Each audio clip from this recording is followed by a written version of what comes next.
जय गुरु जी, शुक्राना गुरु जी। गुरु जी महाराज के चरणों में उनकी बेटी का कोटि कोटि नमन और सारी संगत को भी जय गुरु जी। संगत जी, लाइफ विद गुरु जी में आपका एक बारी फिर से स्वागत है। जो भी संगत इस चैनल पर नई है वो चैनल को लाइक करें, शेयर करें और सब्सक्राइब करें। संगत जी, आज के सत्संग में हम जो आपके साथ साझा करने जा रहे हैं वो है गुरुजी के पसंदीदा शब्द कौन से हैं, और ये जो हमें बताया है वह गुरुजी के समय की ओल्ड संगत आंटी ने बताया है।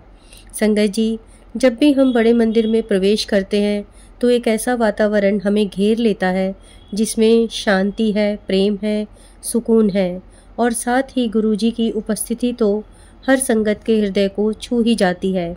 इसी दिव्यता का एक और महत्वपूर्ण पहलू है गुरुजी के द्वारा सेलेक्ट किए हुए शब्द गुरबानी। यह शब्द न केवल भक्ति का माध्यम है बल्कि हर भक्त की आत्मा को भी शुद्ध कर देते हैं।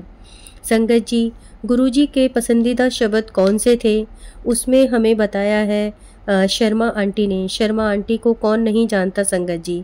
आंटी बताती हैं कि जो गुरुजी का पहला पसंदीदा शब्द था वह था मेरे सतगुरा मैं तुम बिन अवर न कोई। इसी एक शब्द के अंदर सब कुछ आ जाता है। इस शब्द से गुरुजी कहते थे कि संगत के मन और आत्मा को यह शब्द शुद्ध कर देता है। इस शब्द को गुरुजी बहुत प्यार और बहुत चंगे मन से गाते और सुनते थे। एक और शब्द गुरबानी जो आंटी बताती हैं कि गुरुजी का फेवरेट था वह था पवन में पवन समाया, जोत में जोत रुल जाया। इस शब्द को गुरुजी कहते थे कि मैं इस शब्द से काल को भी भगा सकता हूँ। संगत जी, पुरानी संगत आंटी बताती हैं कि उस समय पे गुरुजी किसी किसी पर्टिकुलर संगत को कई शब्द का पाठ करने के लिए कहते थे। एक आंटी जो पुरानी संगत हैं, जोगा चीमा आंटी, गुरुजी ने उनको बताया था कि तू अगर सिर्फ 2 शब्द गुरबानी का पाठ कर लेगी तो तेरा पाठ संपूर्ण हो जाएगा।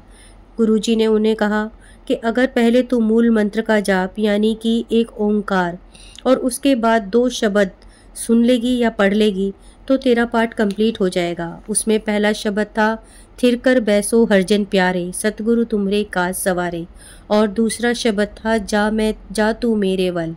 तो संगत जी, गुरुजी ने आंटी को बोला था कि एक ओंकार का पाठ करके अगर तू ये 2 शब्द गुरबानी सुन लेगी या पढ़ लेगी तो तेरा पाठ कंप्लीट हो जाएगा, तुझे और कुछ करने की आवश्यकता नहीं रहेगी। इसी तरह संगत जी, किसी किसी संगत को गुरुजी कहते थे कि तू सिर्फ शिव पुराण का पाठ कर लेगी तो तेरा पाठ कंप्लीट हो जाएगा। अंत में मैं यही कहना चाहूँगी संगत जी कि हमें इन शब्दों को ध्यान से और पूरी भक्ति से सुनना चाहिए। हम जब भी किसी सत्संग में जाएं या अपने घर में या फिर हम बड़े मंदिर में जाएं तो हमें इन शब्द गुरबानियों को बहुत ध्यान से और बहुत भक्ति भाव से सुनना चाहिए, जिससे कि गुरुजी महाराज हमारा कल्याण करेंगे और इन शब्द गुरबानियों को सुन के और पढ़ के हम अपने गुरुजी महाराज के और करीब हो जाएंगे। जय गुरु जी, शुक्राना गुरु जी।